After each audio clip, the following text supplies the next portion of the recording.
Good evening. I'm Christy Casciano. And I'm Jeff Kulikowski. We were just a few weeks away from demolition and the start of an exciting new space for children and families in the East Adams neighborhood of Syracuse, near the viaduct.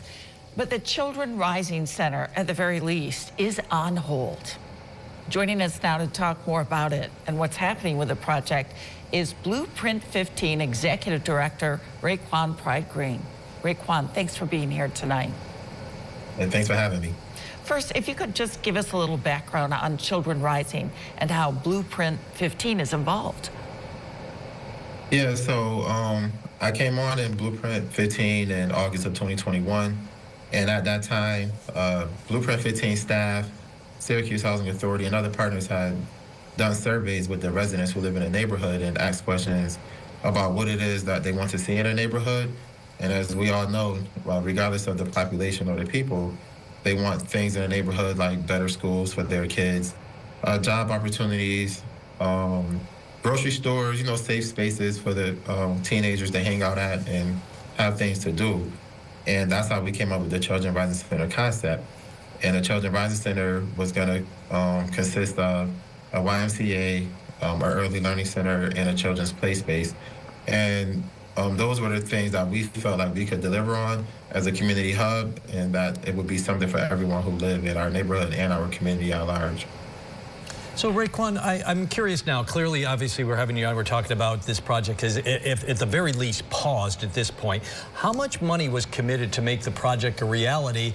And now with grant money and foundation money, like from Allen Foundation, no longer available, like what happens? I mean, how much money was in this, and what happens? What happened? Yeah, so it is about a $32 million project. And we had $25 million committed, and we were working on the rest of the funds, which would have came from the new market tax credits. I'm not sure if it would have closed the entire gap for the remaining $7 million, but we was pushing for it, and we was hopeful that we can get at least $5.5 million. And we had other meetings scheduled with some other funders as well.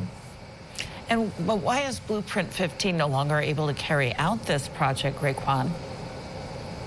So some of the funding had deadlines, and for instance, we can't get the access to the new market tax credits because the deadline is April 1. Sorry, not April 1, I believe it's April 10th. And if we lose that funding, then we can't move forward. We had a commitment from the city of Syracuse, which was ARPA funding that also has a deadline. And we can't just assume that we can apply for these taxes again because some of it is backed by federal dollars. And we just don't know what's going to happen because we have a new administration and they have different policies in place. But what happened with the actual site itself? Were you able to even actually do anything at the site where Children Rising was supposed to go? No, we don't have site control yet. We've been having conversations with the Syracuse Housing Authority since 2022 about gaining access to the site. I myself sent a letter out to the Syracuse Housing Authority in September of 2022, and we offered over $300,000 to acquire the site.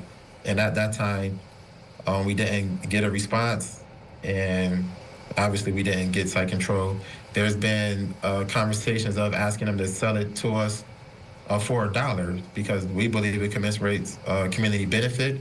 SHA said that they were told that it doesn't, which is still hard for me to believe at this point. And the city and the housing authority came up with the land swap idea so that the site can go to the city and then they do a lease with Blueprint 15. That's still in discussion. It's not finalized just yet, but that still wouldn't meet our deadline of April. And how are you and the board of Blueprint 15 feeling about all of this? Myself, the board, my staff, who the majority of my staff are SHA residents, we're really disappointed at this point that we're not able to move forward. And it's a pause. It's not set in stone one way or the other. I'm really hopeful and optimistic that we can still deliver on this amenity for our neighborhood and our residents. Because we spend a lot of time and money on this, and the people in our neighborhood deserve to have this amenity. So, Raquan, I got time for maybe to try to sneak one more in, and I may not be fair because I'm sure there's a lot of parts and pieces. Children's Rising was just a piece of a larger effort in the 15th Ward. So what else is Blueprint 15 working on now? Yeah, so all along we've been working on other things, mainly to support the residents. We have a faith home ownership program that's led by one of our neighborhood residents who's on the staff. We have Women's Empowerment Group. We also have a bunch of events that we do throughout the year for community engagement. But the faith program is like our biggest program. The Women's Empowerment Group, the health fairs, those are things we do to keep residents engaged and keep them informed. And we're also working on a housing program for the southern part of our footprint that does not include public housing, so that people can have different housing options. So we're trying to help the residents have housing choice, whether they want to stay in public housing or not, and help them become homeowners as well. Raquan, thank you so much for your time. I know there's a lot of parts and pieces to not just Children Rising, but the overall project down there. Well, I'm sure we'll be talking to you again soon as things move forward. Thank you, sir. Really appreciate your time tonight. Yeah, thanks for having me.